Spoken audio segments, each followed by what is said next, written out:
Hi everybody, I'm Tony E at Show IP Interface Brief, and I'm back. After taking a one-day hiatus yesterday, I really wasn't feeling well.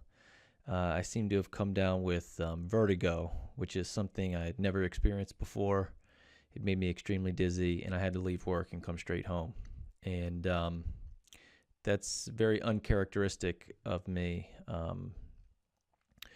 But I got to take good care of myself, so I came home and rested. And although today I was a little bit dizzy, now later on in the evening on day 2, I call this day 2 of being sick, I'm feeling quite better. So I think maybe tomorrow I'll be back to normal, I hope. That's the hope. Please keep your fingers crossed for me. So anyhow, I did not study yesterday at all.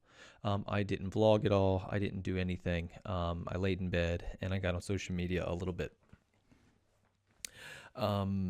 So I got to studying today, and I picked up right where I left off Monday, which was PPPoE, and I've just kind of been practicing those commands, and believe me, I know it's not enough to just memorize commands. That's not the best way to learn something. So I'm also utilizing Wireshark. I'm also utilizing debugs as best I can, and trying to reference or get some references from different blog sites and things around the internet to help teach me about the packet exchange and what's in it.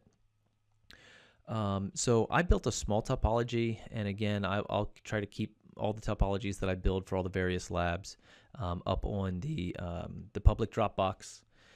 And I don't really build requirements or anything like that. It's not like a real lab that anyone else can pick up.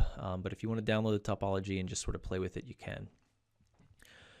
So one of the things I can't figure out is I have it built sort of like in the same shape that I do my DMVPNs, where there's R1 as a hub router, and then routers 2, 3, and 4 are spoke routers.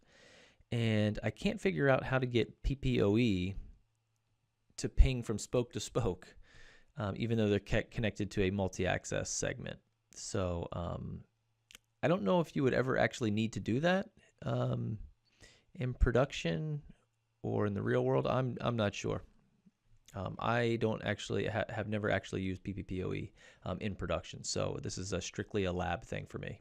But if anyone has the answer on how I can get R2 to reach R3 and R4 and vice versa, please let me know. So Amazon Prime Day was the other day, and I got a new microphone I'm trying out today. The microphone I've been using previously was a loaner from a coworker, so this is my very own. I got it for a pretty good deal on Amazon Prime Day. So once I listen to this playback, we'll decide, whether it was worth it and what to do about whether to send it back or not. So I'm going to finish out this week working more on PPPoE, because that was something that I really, using the expression, got caught with my pants down live on my live lab last Saturday. There was a PPPoE section, and I had no idea how to configure it. So I at least want to be familiar with the configuration commands, if nothing else.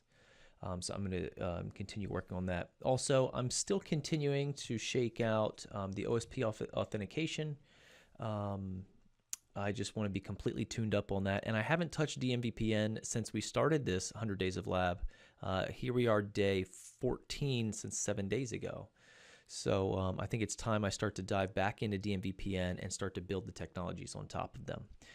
It's going to be my plan of study. This Saturday, I'm going to do an all-day stream. I'm going to be doing the INE Labs Foundation Lab CCIE version 5 workbook, Foundation Lab number 2.